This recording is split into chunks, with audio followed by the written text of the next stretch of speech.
İşte doğdun bebek. Güzel bir gelecek seni bekliyor.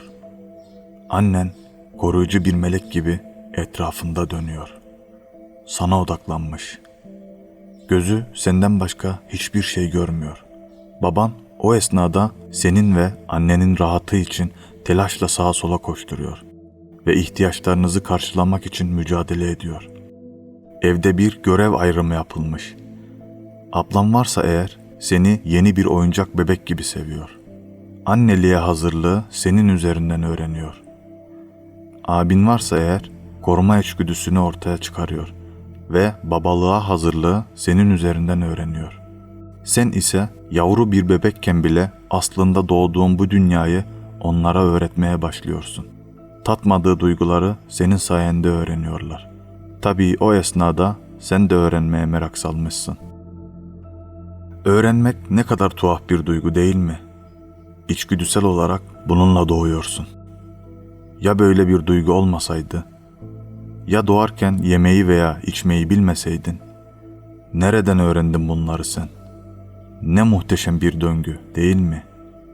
Hayatta kalabilmek için tüm kodlar içgüdüsel olarak yüklenmiş bir şekilde doğuyorsun. Tıpkı yeni doğan bir örümceğin geometrik bir şekilde ağ yapmaya başlaması gibi. Çok şanslısın ama farkında değilsin. Kimisi bu sorunun cevabını bulmak için kafayı yer. Kimisi içgüdüsel deyip geçer. Kimisi de yaratıcının bir mucizesi der ve hayatına odaklanır.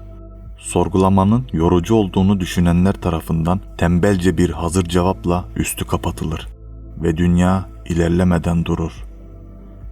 Sen sakın üzülme. Çünkü sen öğrenmek ve keşfetmek için doğdun. Sen farklısın. Sorgulayacaksın. Onlarla aynı değilsin. İyi ki doğdun bebek. İlkokula başladın. Ailen seni prens prensesler gibi giydirip okula yolladı. Oradaki çocuklardan farklısın.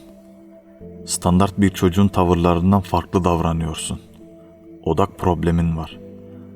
Öğretmenlerin gösterdiği ya da anlattığı şeylere odaklanamıyorsun. Bu durum dikkatlerini çekiyor. Kimisi sana otizm teşhisi koyuyor. Kimisi Asperger sendromu teşhisi koyuyor. Kimisi de zeka geriliği teşhisi koyuyor. Sana hasta muamelesi yapıyorlar. Neden mi? Çünkü sen farklısın. O yaşta bile standart dayatmaları reddetmişsin ve onların sana sunduğu hiçbir şeye odaklanamıyorsun. Merak etmediğin şeylere odaklanamamak hastalık mıdır? Yoksa istemediğin şeyleri inatla sana dayatmaları mıdır hastalık? Neden seni bütün çocuklarla aynı yetiştiriyorlar? Neden aynı olmayınca hasta muamelesi yapıyorlar?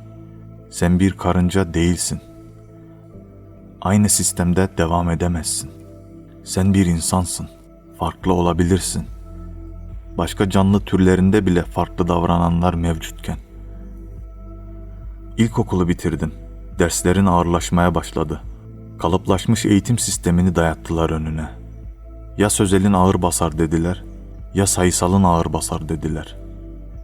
Matematikten kaldın. Coğrafyadan kaldın. Tarihten kaldın.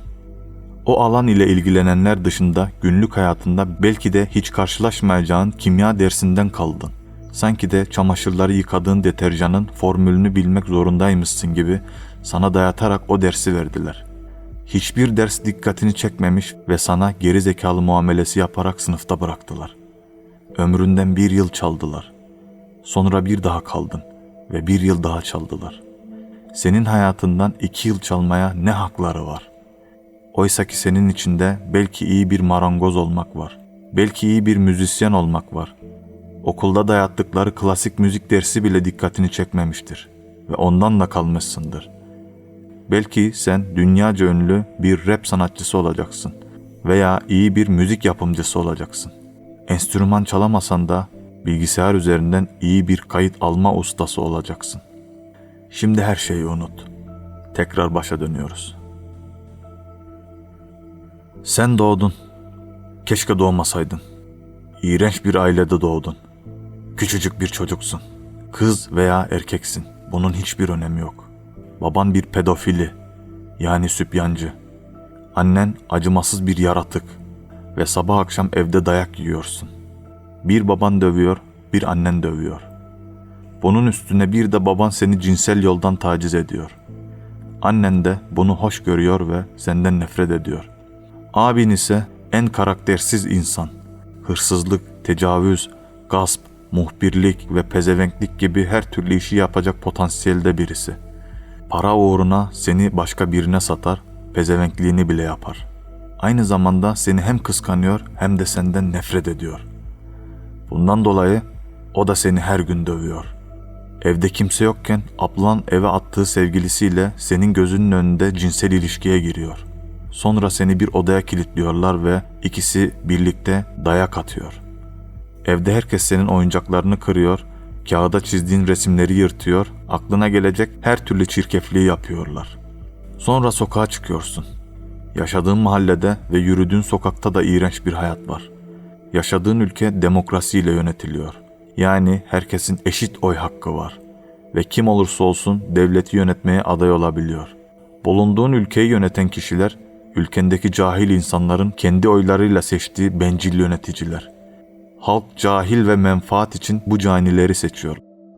Seçilenler halk oyuyla seçiliyor ama halk cahil olduğu için demokrasi denilen en hastalıklı yönetim biçimi oklokrasiye dönüşüyor. Yani benden olana ekmek var ama bana oy vermeyenler kalifiye olsa bile onlara ekmek yok. Sonra bu durum mobokrasiye dönüşüyor. Yani benden olana refah var ama benden olmayana huzur falan yok. Tabii yine de bunun bir önemi yok. Sonuçta demokrasi var. İyi de sen cahil kalabalıkla aynı düşünmüyorsun diye senin suçun ne? Demokrasilerde halk kendi kaderini kendi belirler derler. Bu bir yalandır. Demokrasilerde ülkenin kaderini çoğunluk belirler. Her ülkede zeki insan sayısı cahil insan sayısına göre daha az olduğu için cahil kalabalığın seçtiği kişiler ülkeyi yönetir.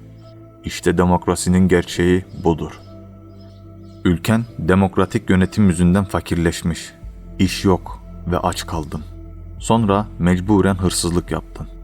Diploma aldın ama ülkende yatırımcı yok.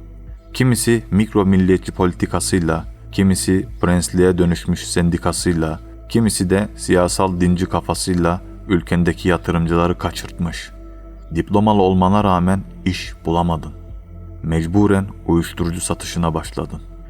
Daha önceki ufak tefek suçlarından dolayı yurt dışı yasağı aldın ve kaçamıyorsun. Mahkemeler yavaş ilerliyor. Bir suç işledin ama sana 6 dava okuyorlar. 6 davanın 4'ü geliyor ve diğerleri gelmiyor. Onlar gelene kadar hapiste 2 yıl boşuna bekliyorsun. Sonra o davalar gelince 2 yılda hüküm veriyorlar, 4 yılda orada kaybettin. Çıkınca devlet elinden tutmuyor. Toplum sana öcü gibi bakıyor ve iş vermiyor. Oysa ki sen zeki ve donanımlı birisin. Sadece hayat şartları seni o suçları işlemeye sürükledi. İlk başta bahsettiğim gibi güzel bir aile ve ortamda doğsaydın bu şekilde suç işlemek zorunda kalır mıydın? Bu Tanrı'nın bir sınavı mı? Neden adil şartlarda sınamıyor herkesi? Belki iyi bir aile ve ortamda doğsaydın günah işleme olasılığın düşerdi. Belki sana doğruyu yanlışı öğreten olmadı. Belki yaptıklarını doğru sanıyorsun. Ya bu yaptıklarını doğru sanarak başka birine zarar verseydin? Yaratıcımız kul ile olan hesaplaşmaya karışmıyor. Yanlış ve doğrunun bile ne olduğunu bilmediğini kime anlatacaksın? Bu sorulara verilen basit bir cevapla karşılaşırsınız. Genelde bu cevabı rahatı yerinde olan kişiler verir. Allah akıl vermiş, kullanmak senin elinde derler. Hadi o zaman bir deney yapalım. 2 tane grup aldık. Grubun birinde 10 tane küçük çocuk var ve bu çocukları sokaklara saldık. Hiçbir eğitim vermedik. Varoş bir mahallede 25 yaşına kadar büyüdüler. Diğer grupta da 10 tane küçük çocuk var. Bu çocukları da en donanımlı şekilde eğitiyorsun. Maddi olanaklar da sağlıyorsun, manevi olarak eksiklerini de karşılıyorsun. Maddi durumu iyi olup sapıtan çocukların manevi eksiklikten dolayı kötü yola düştüğü bariz bellidir. İyi eğitilmiş gruptaki çocuklara 25 yaşına kadar hak yememenin önemini ve iyi ahlakı bilinçaltına yerleştiriyorsun. Sizce hangi grupta suç oranı daha yüksek olur? Bu soruya da yüzeysel bir cevap verirler. İyi yetişmiş bazı insanların sapkınlıklarını ve kötü ortamdan kendi çabasıyla başarıya ulaşan insanları örnek gösterirler. Peki bu istisnalar geneli kapsar mı? Yine de eğitimli ve eğitimsiz gruptaki genel suç oranı farkını etkiler mi? Allah herkesi aynı kapasiteyle mi yaratmış ve herkesin kendini kurtarabilecek imkana sahip olmasını ve peygamber sabrının olmasını beklememiz doğru mu? Afrika'da su bulamayarak ölme derecesine gelen bir çocuğa suça karıştı diye Allah akıl vermiş, kullansaydın diyebilir miyiz? Hadi şimdi karşı tarafın verdiği bu yüzeysel cevaplara en bomba soruyu soralım. Madem ki ne yaparsan yap çocuğun fıtratında ne varsa onu yapar kaidesi geçerliyse eğer, kendi çocuğuna neden elindeki imkanları veriyorsun? Eline yüklü miktarda para versek bu parayı kendi çocuğunun gelişimine mi harcarsın? Yoksa fıtratında ne varsa onu yapar diyerek sokağa mı bırakırsın? Aslında verecekleri cevabın pek bir önemi yok. Haklı çıkabilmek için yalan bile söyleyebilirler. Bunun için kendi gözlerinizle onların kendi çocuklarına verdikleri eğitim imkanlarına bakın. Gerçek cevap oradadır.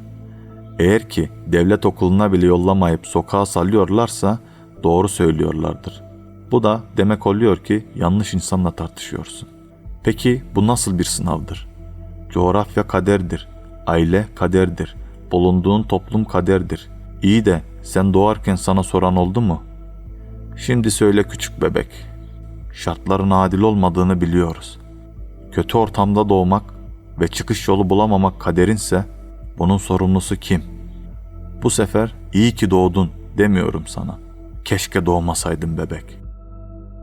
Sen haklısın. Zarar verdiğin kişi de haklı. Fakat ortada bir suç var. O zaman suçlu kim? Haşa.